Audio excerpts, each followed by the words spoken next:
Hello and welcome back to my channel which is teacher cool, जहाँ पे हम करते हैं एग्ज़ाम नोट्स बीएससी के लिए, नॉन मेडिकल या इंजीनियरिंग के अंदर जो फिज़िक्स आती है उसके लिए।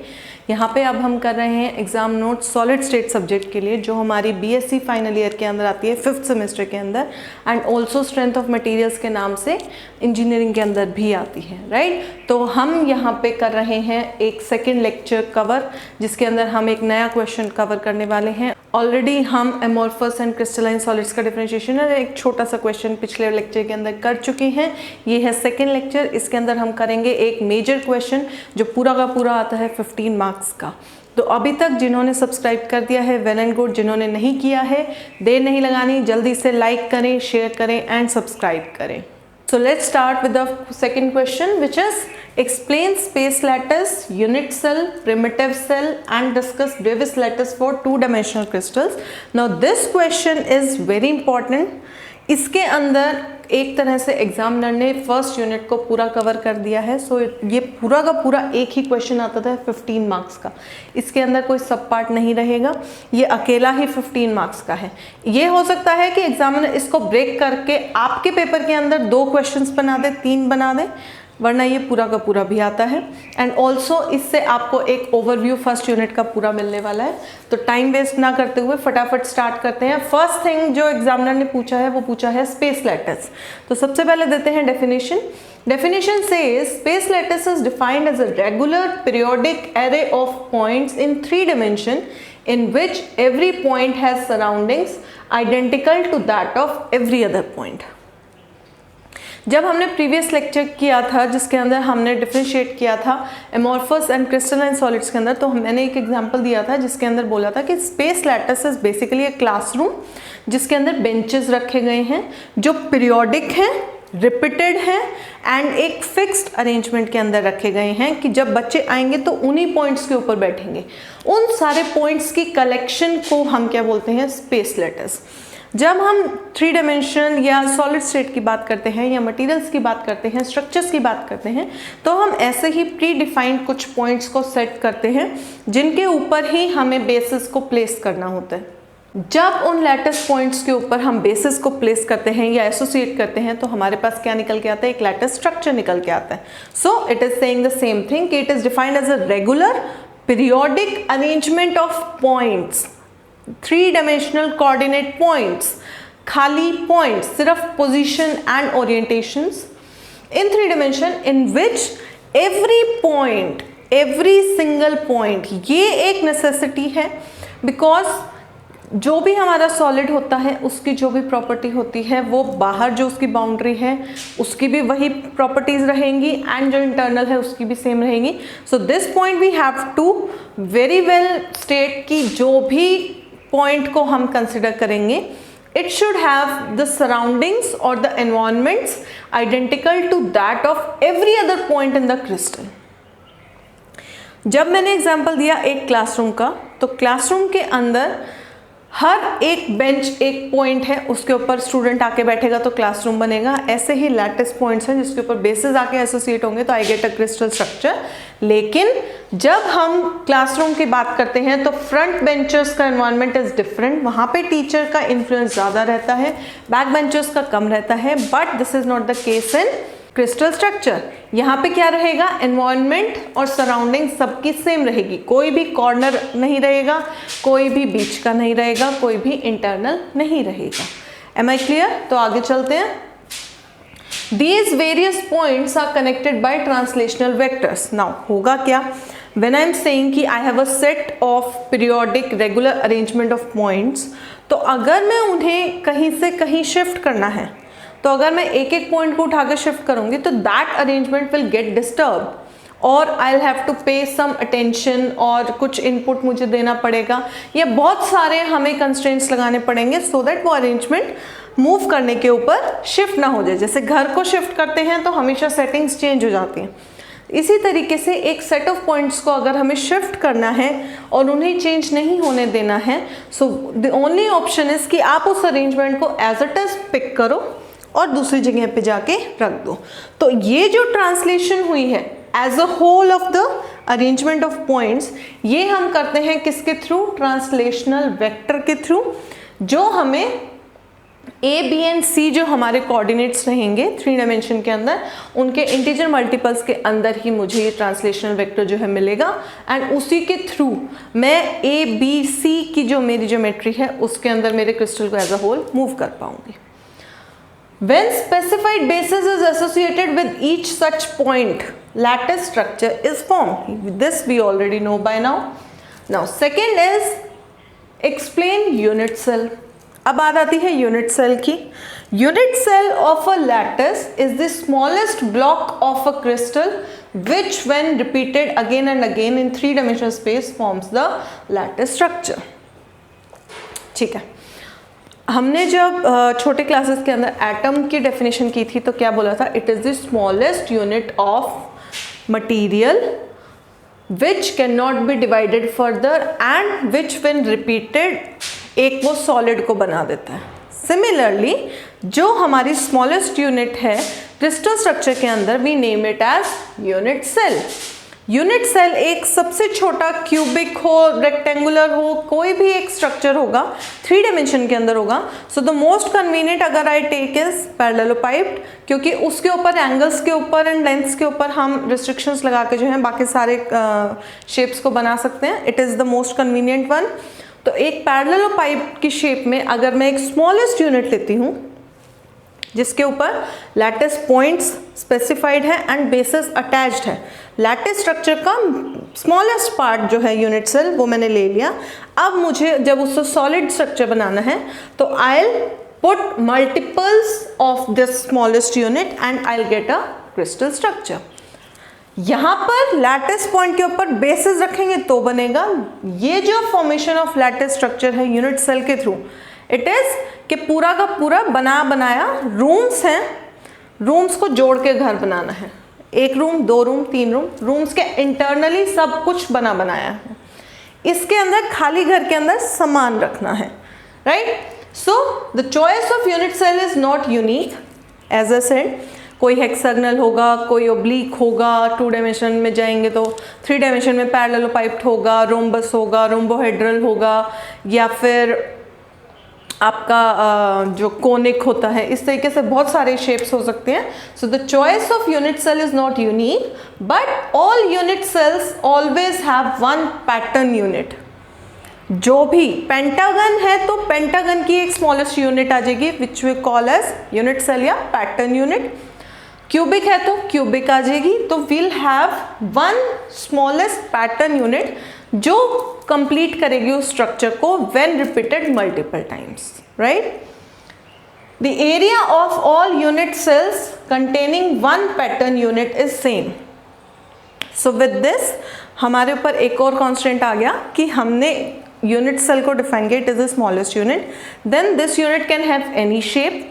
एनी शेप होने के बाद भी अगर ये जो पैकेट है, ये जो पैकेट है, this is the smallest pattern, ये किसी भी शेप में हो लेकिन इसका एरिया सेम रहेगा। जो एक स्पेसिफाइड अमाउंट की वॉल्यूम है, एरिया है, तो इस स्मॉलेस्ट पैटर्न यूनिट का area irrespective of the shape remains the same which is the minimum one. The most convenient pattern unit is a parallelepiped, parallelogram for 2 dimensional, parallelopipe for 3 dimension, which can be translated as a whole। जो हमने बात की थी translation vector की, कि जब हम किसी भी क्रिस्टल को मूव करेंगे तो पैटर्न यूनिट जो हमने बनाई है एक स्मॉलेस्ट, वो एज अ होल यहाँ से मूव होगी, right. Next is explain primitive cell.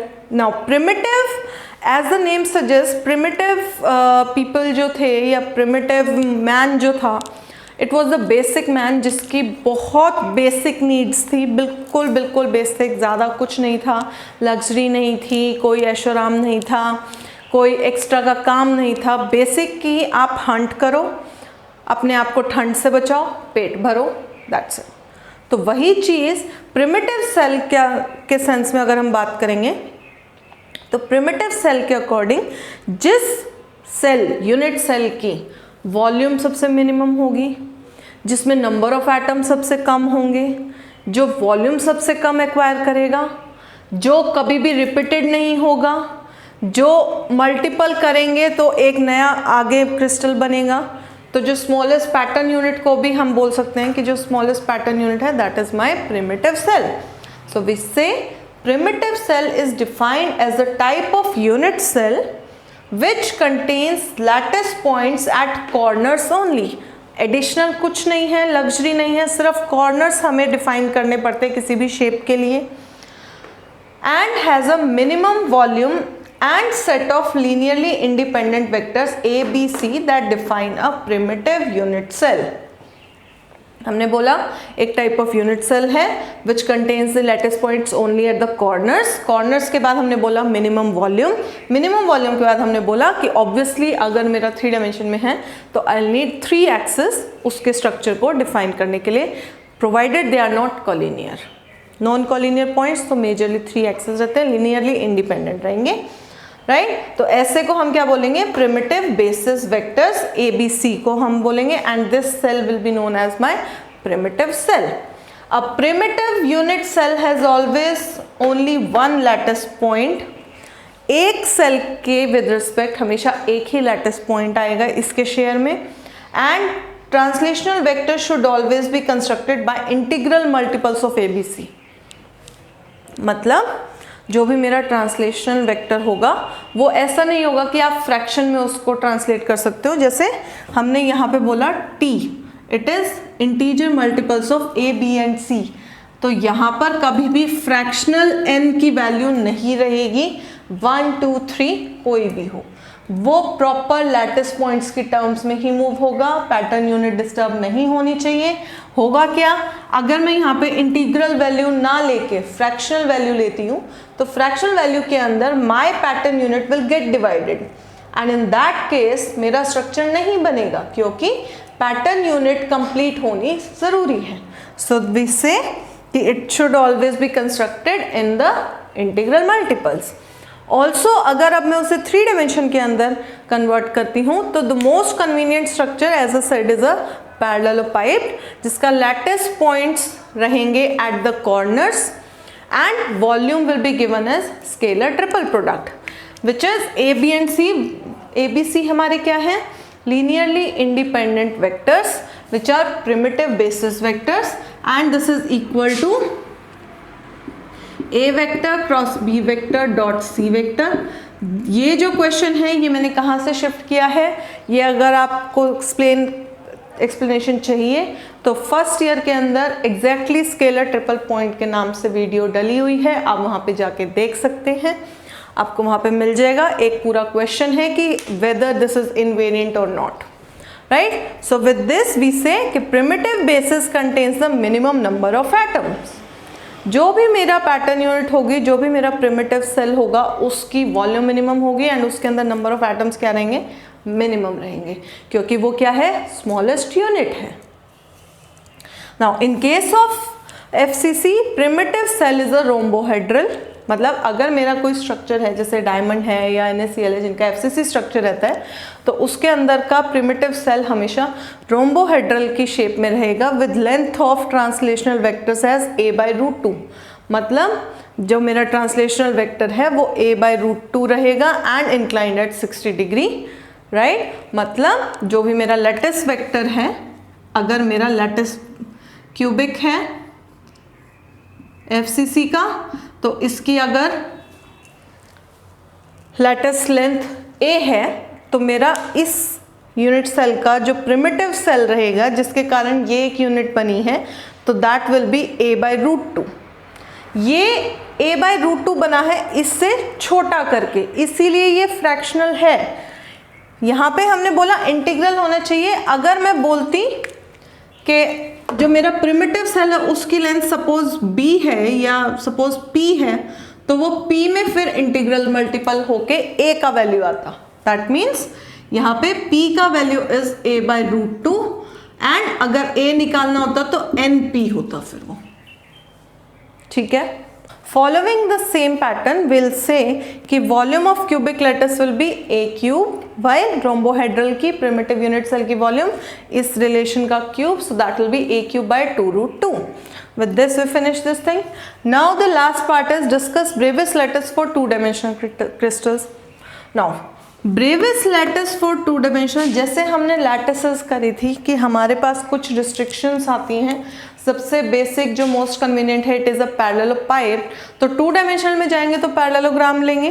Parallelogram लेने के बाद हम क्या करेंगे, उसकी लेंथ्स के ऊपर, उसके एंगल्स के ऊपर हम कुछ रिस्ट्रिक्शंस लगाएंगे, जिससे हमें कुछ स्पेसिफाइड शेप्स मिलेंगी एंड उन शेप्स के जो लैटिसेस बनेंगे उनको भी नेम है Bravais lattice for two dimension.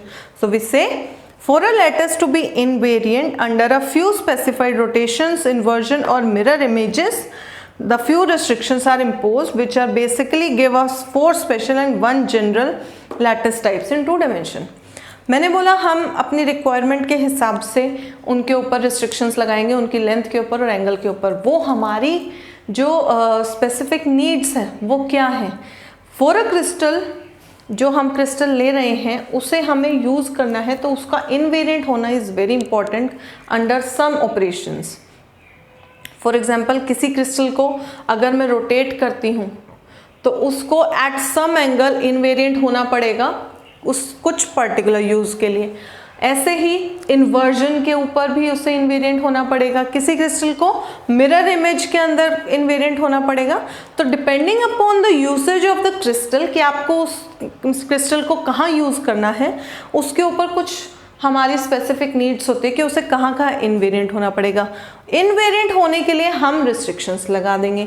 तो वो जो रिस्ट्रिक्शन जब हम टू डायमेंशन के ऊपर लगाते हैं तो हम सबसे पहले लेते हैं एक जनरल, विच इज़ पैरेललोग्राम कह लो, चाहे उसे ओब्लिक कह लो,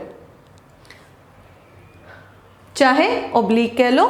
तो ऐसे केस के अंदर हमारे ऊपर ए और बी के ऊपर कोई रिस्ट्रिक्शन नहीं है, उनके बीच के एंगल के ऊपर भी कोई रिस्ट्रिक्शन नहीं है। So the first one is my general lattice which is my oblique lattice, and जब इन लेंथ और एंगल्स पे लगाएंगे तो will get 4 special lattice types. वो कौन सी रहेंगी? तो first one is oblique. Oblique के ऊपर कोई रिस्ट्रिक्शन नहीं है, ए और बी कोई भी लेंथ हो सकती है, एंगल भी कोई भी हो सकता है, ज़रूरी नहीं है 90 डिग्री हो। तो इसके यूनिट सेल का नाम क्या आएगा? पैरेललोग्राम। शेप ये रहेगी एंड ये इनवेरिएंट कौन सा एंगल पे रहेगा? मतलब रोटेशन के ऊपर रहेगा। तो रोटेशन में इनवेरिएंट ये वाला जो लैटिस टाइप है, it will remain invariant under the rotation of 2 pi और 2 pi by 2 which is pi 180 and 360 degree पे। Next one is square. Square के अंदर ए और बी सेम होनी चाहिए, रिस्ट्रिक्शन लग गई, और जो एंगल है वो 90 डिग्री होना चाहिए। तो इसकी यूनिट सेल की शेप का नाम भी स्क्वायर ही आएगा। स्ट्रक्चर आपको पता ही है स्क्वायर का, एंड स्क्वायर जो है पाई बाय 4 इसके ऊपर इन्वेरिएंट रहेगा। हर पाई बाय 4 रोटेशन के बाद वो अपना ओरिजिनल फॉर्म ही शो करेगा। Third one is hexagonal. Hexagonal के अंदर ए और बी सेम रहते हैं, लेकिन जो एंगल है it turns to be 120 degrees. 120 degree पे करेंगे तो इसकी शेप को नाम दे देंगे रोम्बस, राइट। पैरेललोग्राम जिसकी साइड सेम हो उसे क्या बोलते हैं? रोम्बस ही बोलते हैं। वही हमने किया है, बस एक एंगल को स्पेसिफाई करते कि इट इज 120। तो ये किसके ऊपर इन्वेरिएंट रहेगा? 2 पाई बाय 6। तो अब अगर मेरे से कोई पूछे कि मुझे रोटेशनल इनवेरिएंस के अकॉर्डिंग ब्रेविस लैटिस टाइप्स बताओ, तो I have 3 which is oblique, square and hexagonal, right. तो मेरे पास आ गया 2 pi by 2, pi bye 4, 2 pi bye 6। Next one is primitive rectangular. Primitive rectangular के अंदर क्या है? रेक्टेंगल शेप है तो ए और बी अलग अलग होंगे। गामा जो है 90 डिग्री रहेगा, नाम रेक्टेंगुलर ही रहेगा। ये वाला जो है प्रिमिटिव मीन्स जो मिरर इमेज के अंडर इनवेरिएंट रहेगा। Similarly last one which is central rectangular, इसके अंदर ऊपर वाली सेम चीज है, प्लस कि जो ए है it should be greater than B. A और बी हमारी स्पेसिफाइड है, तो हमारे पास एक और रिस्ट्रिक्शन इसमें ऐड ऑन हुई है कि ए वेक्टर की जो लेंथ है it should be greater than b. तो ये क्या रहेगा? रेक्टेंगुलर ही रहेगा और ये इन्वर्जन के ऊपर इनवेरिएंट रहेगा। ठीक है, क्लियर है? So with this we finish this question of full 15 marks. इसको वो ब्रेक भी कर सकता है कि एक सब पार्ट बना दे कि डिफाइन द स्पेस लैटिस, जिसमें आपको यहाँ तक बताना होगा, अगर वो यूनिट सेल और प्रिमिटिव सेल पूछता है तो यहाँ से लेके यहाँ तक बताना होगा। ब्रेविस लेटर्स अलग से भी पूछ सकता है। So this is the answer which is required. आपको ये आंसर देना है। अगर पूरा आता है तो आपकी मौज हो जाएगी। बहुत सिंपल क्वेश्चन में यू कैन स्कोर 15 मार्क्स बहुत अच्छे से। आप ऑब्वियसली इसके अंदर ऐड ऑन कर सकते हैं। जब आप अपना आंसर बनाएंगे कुछ ना कुछ आप अपना इनपुट ज़रूर दीजिएगा। कोई एग्जाम्पल यू कैन स्टेट, कोई डायग्राम आप एक्स्ट्रा बना सकते हैं। ट्रांसलेशन वेक्टर को बताते टाइम उसकी डायग्राम बना सकते हैं। फॉर एग्जाम्पल अगर मुझे कोई बोले कि आपको ट्रांसलेशन वेक्टर बताना है तो आई विल सबसे पहले put some points,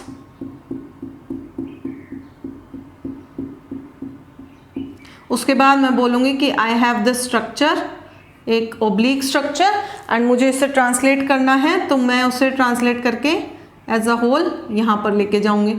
so this is my T vector, right. Also जो यहाँ पे हमने बोला था कि इंटीग्रल मल्टीपल होना चाहिए, तो दैट मीन्स कि ये वाला जो इधर को अगर मैं शिफ्ट करूँ तो ये हाफ शिफ्ट जो है नहीं हो सकता कि आप इसको हाफ में बना के दे दें ऐसे, ये हाफ नहीं बनेगा। This is permitted, this is allowed, this is not allowed.